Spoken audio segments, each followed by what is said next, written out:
Le pape François, il y a 2 ans, dans une conférence au sujet de l'Europe, invitait les chrétiens et les catholiques à être l'âme de l'Europe. Alors, c'est peut-être une bonne manière de réfléchir sur quelle inspiration nous pouvons donner à l'Europe.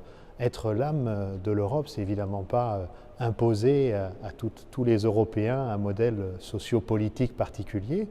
C'est pas non plus prétendre qu'on est les seuls à pouvoir inspirer l'Europe, mais c'est rappeler que peut-être nous, comme chrétiens, en puisant dans notre tradition, nous pouvons justement apporter une inspiration, quelque chose qui contribue à donner un élan pour la construction européenne. Alors, que puiser dans notre tradition? Quelques mots intéressants. D'abord, le mot de personne. L'Europe est faite de personnes, avant d'être des institutions, des statistiques, des règles pour le travail, pour l'économie. C'est d'abord des hommes et des femmes avec des noms, des prénoms qui se rencontrent au-delà de leur pays respectif. Donc peut-être remettre au centre de la construction européenne la personne humaine. Et si on parle de personne, c'est évidemment une personne en relation. Alors peut-être le deuxième mot, ça serait communauté. Pendant longtemps, l'Union européenne s'appelait la Communauté européenne et voilà, ça dit quelque chose du projet européen qui est au-delà de simplement un petit groupe au sein d'un pays, puis un petit groupe au niveau de la région. Essayer de constituer cette partie de la famille humaine, comme on aime à parler dans le vocabulaire de l'Église, où on parle aussi de peuple, on parle aussi de corps, ça c'est tout le vocabulaire plus spécifique de notre foi chrétienne, mais finalement comment ça peut se mettre en œuvre aussi au niveau de l'Europe? C'est rappeler que comme personne humaine en relation, nous sommes invités à faire davantage communauté, donc à faire communauté ensemble en vue du bien commun.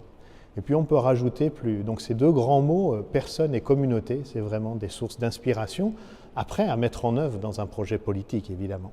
Et puis le pape nous rappelait 5 autres mots qui peuvent aussi nous éclairer. Alors plus brièvement, l'Europe pourrait être ou devrait être un lieu de dialogue, vrai dialogue où chacun rentre en dialogue avec l'autre, où aussi les pays rentrent en dialogue les uns avec les autres en vue du bien commun. Le deuxième mot, inclusion. Le pape nous invite aussi l'Europe à être un espace d'inclusion, et là il pense bien sûr qu'il s'agit à la fois que tout le monde ait sa place dans l'Europe, tous les Européens, les plus riches comme les plus pauvres, et surtout les plus pauvres et les exclus, mais aussi qu'on ait cette capacité aussi peut-être d'accueillir, d'être ouvert, d'être hospitalier à ceux qui pourraient venir chez nous, tout en gardant nos capacités, comme il le répète souvent.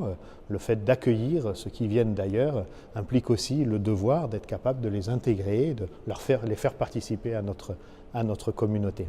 Le troisième mot qu'il propose, c'est le mot de solidarité. Et on revient encore, être une communauté solidaire, être une Europe solidaire, c'est certainement à voir avec cette capacité de prendre soin aussi des exclus, des plus pauvres et des plus précaires.